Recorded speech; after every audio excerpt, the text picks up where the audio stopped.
Hi, I'm here with another video. Today we're talking about my favorite reads of 2019. Now these are not books that came out in 2019. I actually don't think any of them did. These are my favorite books that I read in 2019, and they're in no particular order except I'm saving my number one favorite for last, because I do have a number one favorite, but I can in no way rank the other ones. No possible way. And these are, in the past I have done videos where I just talked about all the books that I rated 5 stars.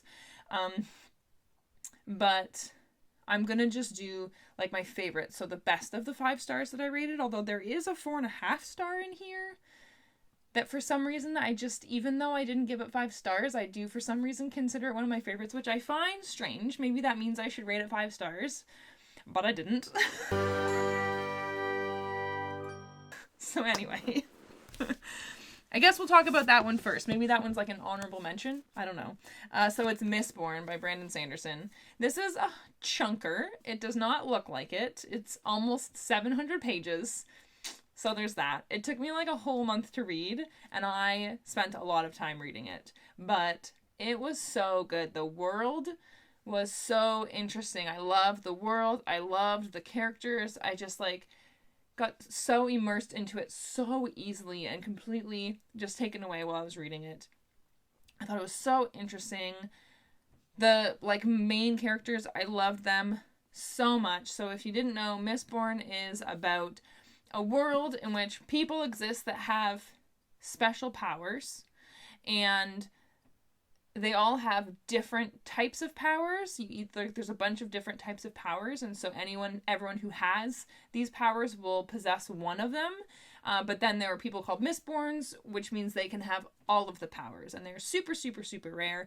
And it's about this girl who finds out that she's a Mistborn, and she gets taught by this other Mistborn about how to be a Mistborn, and also she helps them with their plan on basically overthrowing the government and taking over, because there's a bunch of people, there's this race that's really mistreated. Anyway, it's really good. There was just, the reason I didn't give it 5 stars instead of 4, because I did find there were some parts through it that dragged, and there were some parts that there was a lot of info dumping, and some areas where they were brainstorming on what they were going to do, and it was a lot of just back and forth of them not knowing what they were going to do and just brainstorming, which I felt like was unnecessary, and we didn't need to read about that part. But for the most part, I absolutely loved it. So I guess this will be my honorable mention for the year. Mistborn. And now I'm just going to pick them up the way I have them piled, which was just the way I pulled them off my shelf. So they're in no particular order whatsoever, except for I'm saving my favorite for last. So the next one here is Now a Major Motion Picture by Corey McCarthy, and I borrowed this from my friend who works at the bookstore, and I loved it so much I had to buy my own copy. It is so good, and it's also interesting, when my friend was reading it, she said that it really reminded her of my writing and my books, and I agree with her. When I was reading it, I feel like the style and the atmosphere of the book reminded me of my books. I feel like it kind of reminded me of Chloe Diller. Not in the story, but just the atmosphere, because there's it's a really interesting and fun and happy story with sad undertones, and there's a lot of sad stuff in it, but there's a lot of really fun, quirky things that are this other part of the book. So anyway, this is about a girl whose grandmother wrote a very, very, very famous fantasy series, and it is now getting turned into a movie, and a lot of people are not excited for it. They don't think they don't think it's gonna do well at all. And in an attempt to get people excited for the movie, they fly out the girl, the granddaughter of the author, and her little brother to Ireland, where they're filming, and hang out with the cast and watch them film and stuff like that. And so it's just about her traveling to Ireland and being a part of the movie and the set and meeting the actors and becoming friends with them, all the while dealing with family issues and personal issues. Her dad is really judgy on the kind of music she likes to listen to and the kind of books she likes to read, and it's a really good story about fandoms and appreciating different types of things.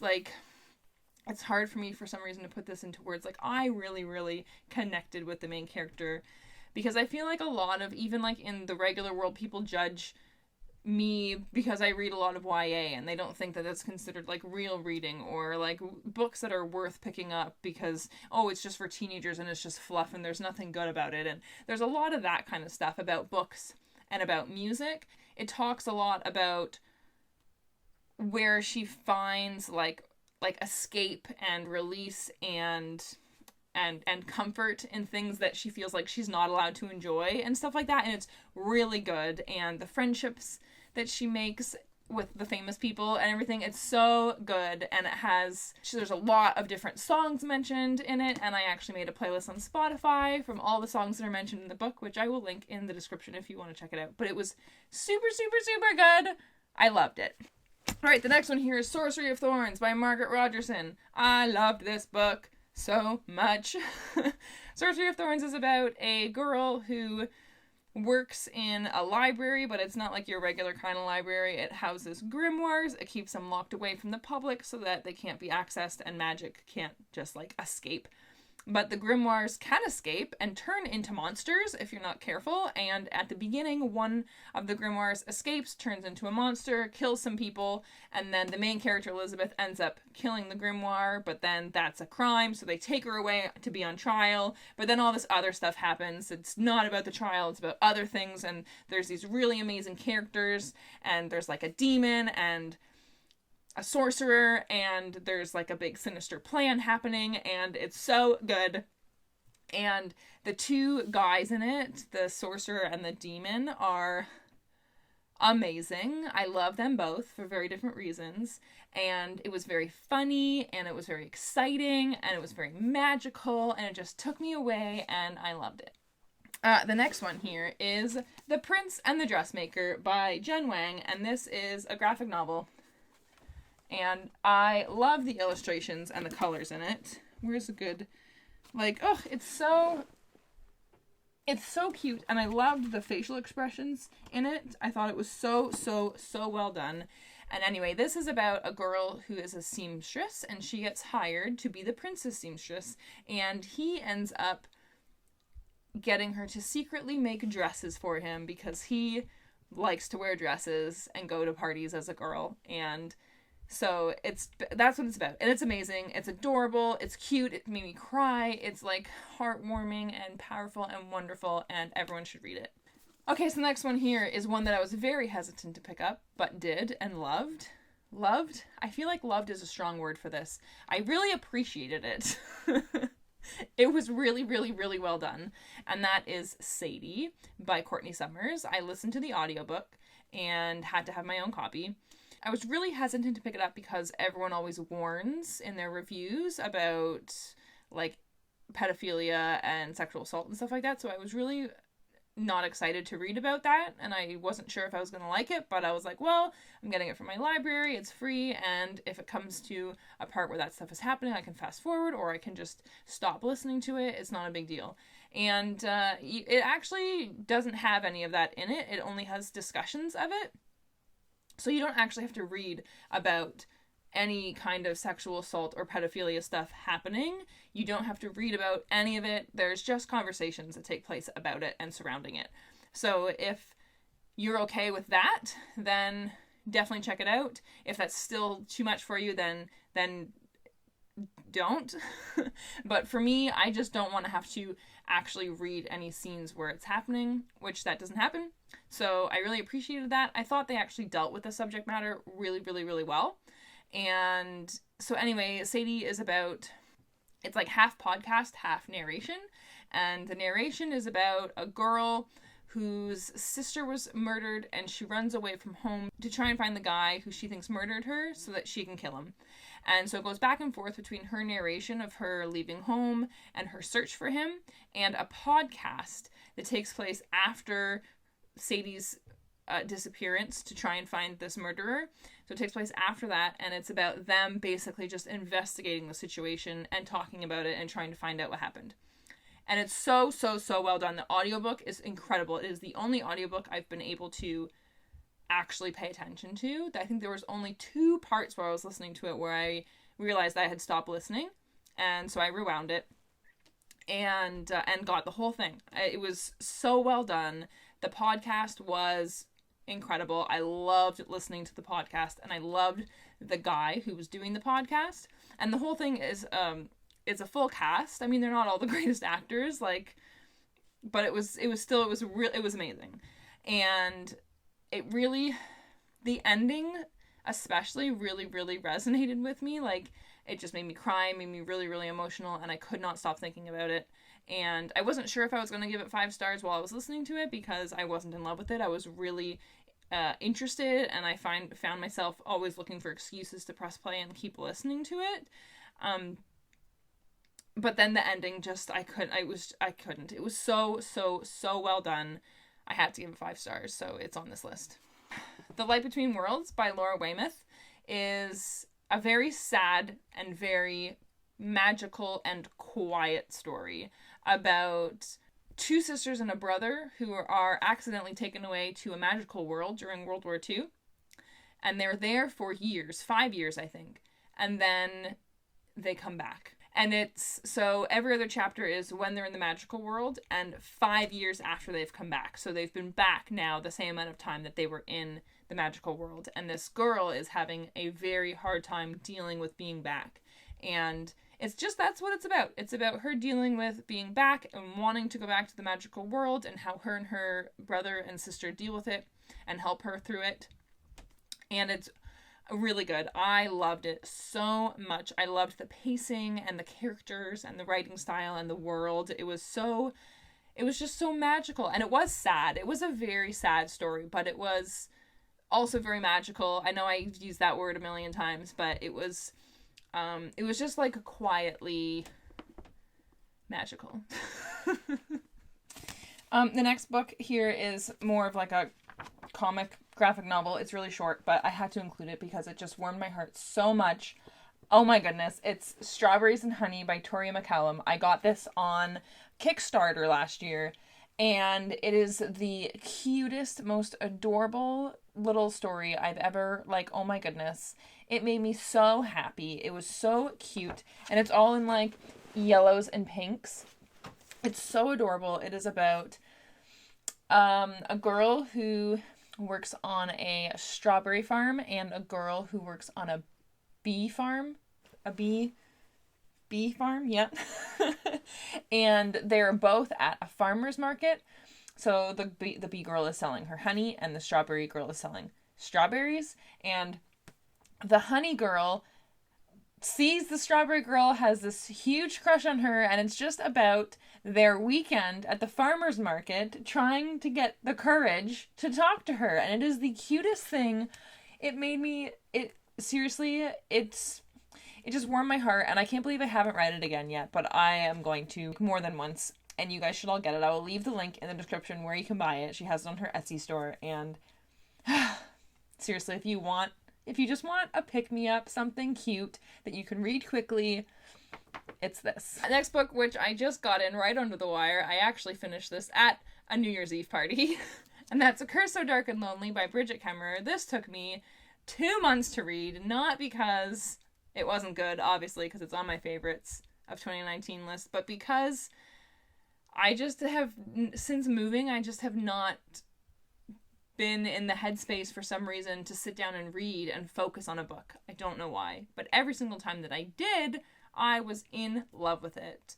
I just couldn't get myself to sit down and read.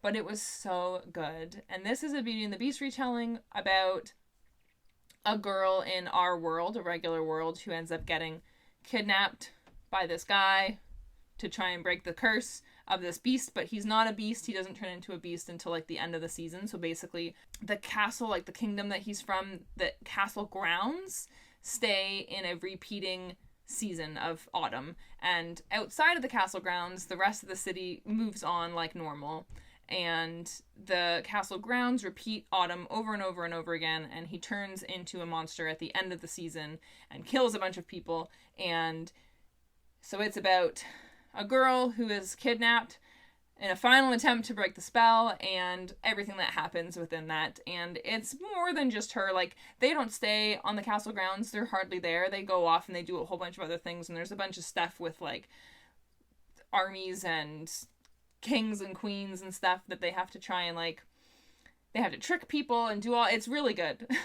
It was so good. I just thought the characters were really, really well done. And I loved, it goes back and forth between the girl being kidnapped, Harper, and the beast, Ren. And I loved the alternating chapters. I loved reading from both of their perspectives, but I loved reading from Ren's perspective. But there's also, like, this guard who's their friend in it that I really, really enjoyed. Gray. I thought he was also a great character. But this is just, like, I loved the world, and just these kinds of stories just take me away, and I fall in love with them so much. So, loved it.